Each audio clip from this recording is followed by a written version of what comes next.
Hello everyone, मैं आशा करता हूँ कि आप सभी अच्छे होंगे। आज के इस वीडियो में आप जानने वाले हो सेमेस्टर 3 के हिस्ट्री कोर पेपर 5 के मोस्ट इम्पोर्टेंट क्वेश्चंस। तो चलिए आज के इस सेशन को हम लोग स्टार्ट करते हैं। आप लोगों का जो क्वेश्चंस है वो है चोलों का प्रशासनिक व्यवस्था का विवरण दीजिए अथवा चोल राज्य के स्वरूप और प्रशासन का विवरण दीजिए। ये जो दोनों क्वेश्चंस है दोनों सेम है, थोड़ा सा इसका लैंग्वेज में अंतर किया गया है, तो आपको बिल्कुल कंफ्यूज नहीं होना है। आपको अगर एग्ज़ाम में इन दोनों क्वेश्चंस में कोई भी क्वेश्चंस पूछते तो आप इस तरह से आंसर लिख सकते हो। तो चलिए हम लोग इसका आंसर देख लेते हैं। सबसे पहले आपको परिचय देना है। चोल वंश की जो है शुरुआत द्वितीय व तृतीय शताब्दी में हुई थी। इस काल के शासकों में करिकाल की जानकारी संगम साहित्य से मिलती है। इन्होंने दक्षिण भारत में शासन किया था। इस काल के चोल वंश के बारे में इतिहास में अधिक जानकारी नहीं मिलती है। इसका मतलब यह है कि जो चोल वंश की शुरुआत हुई थी वो द्वितीय व तृतीय शताब्दी में ही हो चुकी थी, और इस समय के जो सबसे प्रसिद्ध शासक थे वो थे करिकाल, जिसके बारे में हमें संगम साहित्य से जानकारी मिलती है। लेकिन यह माना जाता है कि द्वितीय व तृतीय सदी में जो चोल वंश की स्थापना हुई थी उसके बारे में इतिहास में अधिक जानकारी नहीं मिला है। लेकिन यह माना जाता है कि पल्लव वंश के पतन के दौरान चोलों ने अपने राज्य की स्थापना की थी, किंतु उस समय पांड्य वंश के शासकों ने चोल वंश का अंत कर दिया था। वास्तविक रूप से चोल वंश की शुरुआत 9वीं शताब्दी से मानी जाती है। विजयालय ने 850 ईस्वी में पुनः चोल साम्राज्य की स्थापना की थी। यानी इसमें यह कहा गया है कि चोल वंश की जो वास्तविक संस्थापक थे वो विजयालय थे, जिन्होंने 9वीं शताब्दी में यानी कि 850 ईस्वी में चोल वंश की स्थापना किया था। इसके बाद जो है इस समय विजयालय पल्लवों के सामंत के रूप में उदयपुर के निकट क्षेत्र में शासन करता था। इस समय पांडवों और पल्लवों के बीच आपसी संघर्ष चल रहा था, जिसका लाभ उठाकर विजयालय ने पल्लवों से तंजौर को छीन लिया और वहां पर अपने स्वतंत्र राज्य की स्थापना कर ली। यानी कि इसमें यह कहा गया है कि जब विजयालय ने 850 ईस्वी में चोल वंश की स्थापना किया था, उस समय इसलिए कर पाया था क्योंकि पांडव और पल्लवों के बीच वापसी संघर्ष था, जिसका लाभ उठाकर चोल वंश के शासक विजयालय ने चोल वंश की स्थापना कर दी और उन्होंने तंजौर को छीनकर और वहां पर अपने एक स्वतंत्र राज्य की स्थापना कर ली। उसके बाद जो आपको नेक्स्ट हेडिंग बनाना है वो है चोलों के प्रशासनिक व्यवस्था। चोल प्रशासन में सबसे महत्वपूर्ण पद जो होता था वो राजा का होता था, जो संपूर्ण साम्राज्य पर नियंत्रण रखता था। चोलकालीन समाज राजतंत्र व्यवस्था पर आधारित था। इस समय राजा का चयन आनुवंशिक रूप से होता था, यानी राजा के मृत्यु के बाद उनका बड़ा पुत्र ही राजा बनता था, जिसे युवराज की उपाधि दी जाती थी। चोलों के राजकीय चिन्ह जो था वो बाघ था। चोलों के प्रशासनिक व्यवस्था के बारे में हमें उत्तर मेरूर अभिलेख से जानकारी प्राप्त होती है। चोलों की राजधानी तंजौर थी। संपूर्ण चोल साम्राज्य 3 भागों में बटा हुआ था। यानी कि इसमें यह कहा गया है कि जो चोल प्रशासन में सबसे महत्वपूर्ण पद होता था वो राजा का होता था, जो पूरे साम्राज्य पर अपना नियंत्रण रखता था। उसके अनुसार ही किसी भी कार्य को किया जाता था। चोलकालीन समाज जो था यहाँ पर जो है राजतंत्र व्यवस्था स्थापित है, जिसके कारण अगर किसी भी राजा का मृत्यु हो जाता था तो उनके पुत्र ही राजा बनता था। और चोलों के राजकीय चिन्ह के बारे में कहा गया है कि जो इनका राजकीय चिन्ह था वो बाघ था। चोलों के प्रशासनिक व्यवस्था के बारे में हमें उत्तर मेरूर अभिलेख से जानकारी मिलती है कि चोल जो था उनकी राजधानी तंजौर थी, जिसके कारण संपूर्ण चोल साम्राज्य 3 भागों में बांटा गया था। कौन कौन भाग था? तो पहला था केंद्रीय प्रशासन व्यवस्था, दूसरा था स्थानीय प्रशासन व्यवस्था और तीसरा था ग्राम सभा या सभा। तो हम लोग इसको एक एक करके देखते हैं और समझने का प्रयास करते हैं। उसके बाद जो है आपको हेडिंग बनाना है। फर्स्ट पॉइंट, केंद्रीय प्रशासन व्यवस्था। चोल साम्राज्य प्रांतों में विभाजित था, जिन्हें मंडलम कहा जाता था। चोल साम्राज्य में 8 मंडल थे। कितने मंडल थे? 8 मंडल। मंडल का प्रशासन चलाने के लिए किसी राजकुमार या उच्च अधिकारी की नियुक्ति की जाती थी, जो राजा के वायसराय के रूप में कार्य करता था। मंडल में राजा के आदेश अनुसार कार्य करना पड़ता था। प्रत्येक मंडल कोट्टम नदुओं में विभाजित था, जो वर्तमान समय में जिले के समान था। कई ग्रामों के समूह को कुर्रम कहा जाता था। उसके बाद जो है आपको दूसरा पॉइंट बनाना है, वो है स्थानीय प्रशासन व्यवस्था। चोल वंश की सबसे बेहतर व्यवस्था उसके स्थानीय प्रशासन को माना जाता था, क्योंकि स्थानीय प्रशासन ग्राम प्रशासन की ही एक इकाई थी। ग्राम का प्रशासन स्वयं ग्रामवासी करते थे, जो ग्राम के मुख्य व्यक्ति होते थे। राजा द्वारा उन्हें ग्रामों में स्थानीय प्रशासन की जिम्मेदारी दी गई थी, ताकि भू राजस्व को वह व्यक्ति पूरे ग्राम वालों से लेकर सरकारी प्रशासन में जमा करा दे।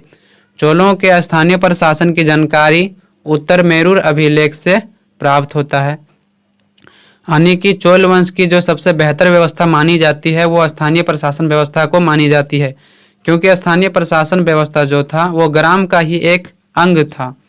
ग्राम का प्रशासन कौन चलाता था? तो जो ग्रामवासी थे, और वह ग्रामवासी कहीं ना कहीं राजा के करीबी होते थे।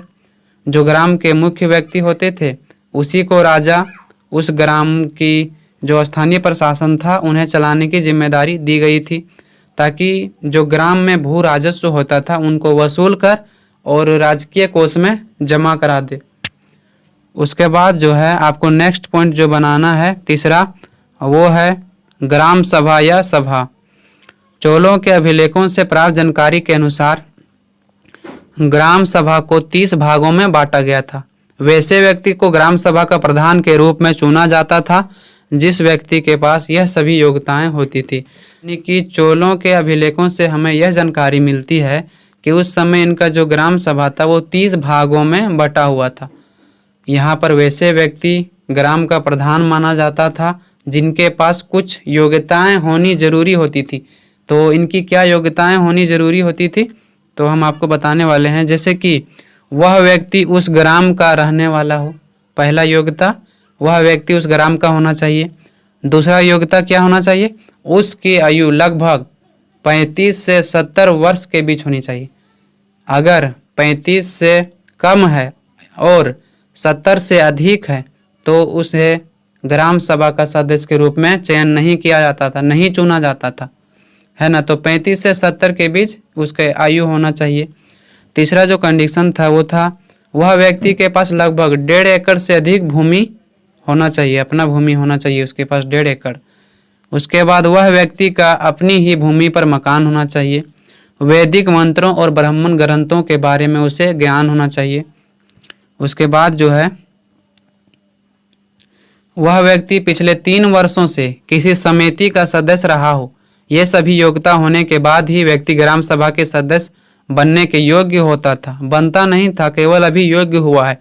ग्राम सभा के सदस्य का चयन इस प्रकार से किया जाता था जैसे कि सभी पदों के लिए 30 पर्चा को एक घड़े में रखा जाता था तथा बालक द्वारा उस पर्चा को निकलवा लिया जाता था। जो पर्चा जिसके नाम पर निकाला जाता था उस पर्चा में जो पद लिखा हुआ होता था उनके अनुसार ही उन्हें उस पद के सदस्य बना लिया जाता था। यानी कि इसमें यह कहा गया है कि जो ग्राम सभा के प्रधान का चयन होता था वह इस प्रकार से होता था। मान लीजिए 30 पद है तो 30 पद के लिए 30 पर्चा में सभी पद का नाम लिख दिया और उसको एक घड़े में मिक्स कर दिया, और उसको जब निकालवाया जाता था तो किसी बालक से, जो छोटा बच्चा होता था तो उनको कोई जानकारी तो नहीं होती है, वैसे भी छोटा बच्चा जो होता है तो उसको निकलवा लिया जाता था उससे, और उसको निकलवा लिया जाता था जिसके नाम पर निकाला जाता था और वो जिस पद के बारे में उसमें लिखा जाता था उसी प्रकार से उस व्यक्ति को वह पद दिया जाता था। तो ये व्यवस्थाएं थी। उसके बाद जो है इस सदस्यों का कार्यकाल जो था वो 1 वर्षों के लिए होता था। इन सदस्यों में 12 अस्थायी सदस्य, 12 समिति सदस्य तथा 6 तालाब समिति सदस्य को चुना जाता था। इन सभी सदस्य का अलग अलग कार्य होता था जो उन्हें करना पड़ता था, जैसे कि ग्रामवासियों पर कर यानी टैक्स लगान या वसूलना, तालाबों से प्राप्त राजस्व को लेना, व्यापारियों से राजस्व को लेना। यानी कि इसमें जो समिति में जो अधिकारी होते थे राजा के, वो अलग अलग कार्यों को करते थे। जिन कार्यों के लिए उन्हें चयन किया जाता था उन्हें वही कार्य करने पड़ते थे। चौथा जो इसका पॉइंट बनाना है वो है सैन्य संगठन।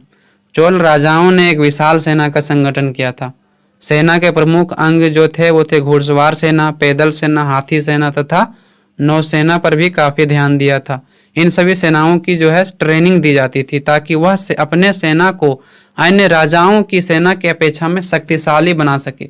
चोल शासक घोड़े सैनिक के लिए खास अरबी घोड़े को खरीदता था, लेकिन इस अरबी घोड़े में से अधिकांश घोड़े मर जाते थे क्योंकि अरब की जलवायु तथा दक्षिण भारत की जलवायु में काफ़ी अंतर था और इस प्रकार से बहुमूल्य धन विदेशों में चला जाता था। चोलों के सेना की एक प्रमुख विशेषता यह थी कि इनके पास जहाजी बेड़े का संगठन था। इस शक्तिशाली जहाजी बेड़ा होने के कारण चोल शासकों द्वारा अनेक समुद्र पार कर द्वीपों पर विजय प्राप्त किया था। यानी कि चोलों के पास मतलब समुद्र में पास करने के लिए जहाजी बेड़ा भी था, जिसके कारण इन्होंने कई समुद्र को पार करके अन्य क्षेत्रों पर कब्जा कर लिया था। उस समय भी सेना के कई पद होते थे जो उनकी योग्यता के अनुसार दिया जाता था। सैनिकों को नायक तथा महादंडनायक जैसे पद मिलता था। इन्हें राजा द्वारा परमवीर चक्र की तरह क्षत्रिय शिखमणि की उपाधि दिया जाता था, है ना। चोलों के अस्थायी सेना में पैदल सेना, गजारोही, अश्वरोही सैनिक शामिल थे। इनके पास एक बड़ी नौसेना थी जो राजाराज प्रथम एवं राजेंद्र प्रथम के समय तक अत्यधिक शक्तिशाली बन चुकी थी, जिसके कारण ही राजाराज प्रथम और राजेंद्र प्रथम ने एक विशाल साम्राज्य को स्थापित कर पाया था। यानी कि इसमें यह कहा गया है कि चोलों की जो सैनिक संगठन था बहुत ही बेहतर था, बहुत ही शक्तिशाली था, जिसके कारण ही राजाराज प्रथम और राजेंद्र प्रथम ने एक विशाल साम्राज्य की स्थापना कर सका था। पांचवा जो आपको पॉइंट बनाना है वो आर्थिक स्रोत। चोल साम्राज्य के आर्थिक स्रोत मुख्य रूप से भूमि कर था। भूमि कर यानी उपज का 1/3 भाग लिया जाता था। इन करों को ग्राम सभा के माध्यम से जमा किया जाता था। भूमि कर को नगद या उपज किसी भी रूप में दिया जा सकता था। अकाल बाढ़ एवं किसी भी प्रकार के आपदा आने की स्थिति में कर में छूट दी जाती थी। यानी कि इसमें यह कहा गया है कि जो चोल शासक थे उनके आर्थिक स्रोत जो था मुख्य रूप से कृषि पर आधारित था। कृषि से ही वह टैक्स लेता था और उसी से प्रशासन व्यवस्था को चलाता था। इसमें यह कहा गया है कि टैक्स कितना लिया जाता था, यानी कि किसी भी किसान किसी भी कृषि को करता था, मान लीजिए उसको बेचने के बाद उसे 100 रुपये प्राप्त होता था, तो उसका 1/3 भाग किसको देना पड़ता था राजा को। 1/3 भाग मतलब 100 रुपये में अगर 1/3 भाग करेंगे तो लगभग 33.33 यानी 34 रुपया के आसपास टैक्स देना पड़ता था, है ना। इसमें यह कहा गया है कि अगर कभी बाढ़ आ गया हो, कभी अकाल आ गया हो, तो ऐसी स्थिति में किसानों को जो है कर थोड़ा सा कम देना पड़ता, कुछ छूट दी जाती थी। भूमि के अलावा इन्हें व्यापारियों, सुनारों, खानों और वन संपदा से भी विभिन्न कर लगाए गए थे। नदियों, तालाबों तथा बाजारों से भी राज्य को धन प्राप्त होता था। करों के मामले में चोल शासक अत्यंत उदार थे। वे जनता की इच्छा के अनुसार ही कर लेते थे। इन सब के अलावा युद्धों में लूटे गए धन से भी राज्य के राजस्व में वृद्धि होती थी। तो इस प्रकार से इन सभी क्षेत्रों में जो है चोल वंश के शासकों को राजस्व प्राप्त होता था, जिससे उनका प्रशासन व्यवस्था चलाया जाता था। छठा पॉइंट जो आपको बनाना है वो है न्याय व्यवस्था। चोल प्रशासन की न्याय व्यवस्था अत्यंत उच्च कोटि की थी। मुकदमों का निर्णय करने का अधिकार स्थानीय संस्थाओं को था। अधीन संस्थाओं के द्वारा मुद्दों का निपटारा नहीं हो पाता था तो अंतिम अपील राजा के पास की जाती थी। विभिन्न प्रकार के अपराधों के लिए अलग अलग दंड निर्धारित की गई थी, जैसे कि चोरी, धोखेबाजी, हत्या आदि को गंभीर अपराध माना जाता था। किसी भी अपराधी को मृत्युदंड देने से पूर्व राजा की आज्ञा लेना आवश्यक था। यानी कि इसमें यह कहा गया है कि जो चोलों की न्याय व्यवस्था था बहुत ही बेहतर थी। यहाँ पर जो है किसी भी प्रकार की समस्या होती थी तो स्थानीय संस्थानों को इसकी जिम्मेदारी दे दी गई थी कि उस समस्या का निपटारा कर दे। लेकिन अगर किसी भी प्रकार के मुद्दा को अगर निपटारा नहीं हो पाती थी तो अंतिम अपील जो है राजा के पास किया जाता था और राजा उनका जांच करती थी, उसके बाद उस मुकदमा को सुनाती थी। इसमें यह कहा गया है कि जो उस समय का सबसे बड़े अपराध जो माना जाता था वो था चोरी, धोखेबाजी, हत्या। ये गंभीर अपराध थे। यदि किसी भी अपराधी को मृत्यु दंड देना होता था तो पहले राजा की अनुमति लेना पड़ता था, तभी जो स्थानीय संस्था था वह मृत्यु दंड दे सकता था, अन्यथा राजा की अनुमति के बिना किसी भी व्यक्ति को मृत्यु दंड नहीं दे सकता था। सबसे लास्ट में जो है आपको निष्कर्ष लिखना है। इन सभी बिंदुओं से यह स्पष्ट होता है कि चोल साम्राज्य की शासन प्रणाली काफ़ी बेहतर तथा उच्च कोटि की थी। इन्हीं शासन व्यवस्था के आधार पर विशाल चोल साम्राज्य को अच्छे तरीके से चलाया जाता था। इसके बाद जो है हम लोग कुछ मोस्ट इम्पोर्टेंट ऑब्जेक्टिव क्वेश्चन देखते हैं। पहला है कि चोलों की भूमि माप की इकाई क्या थी, तो इसका जो है वैली।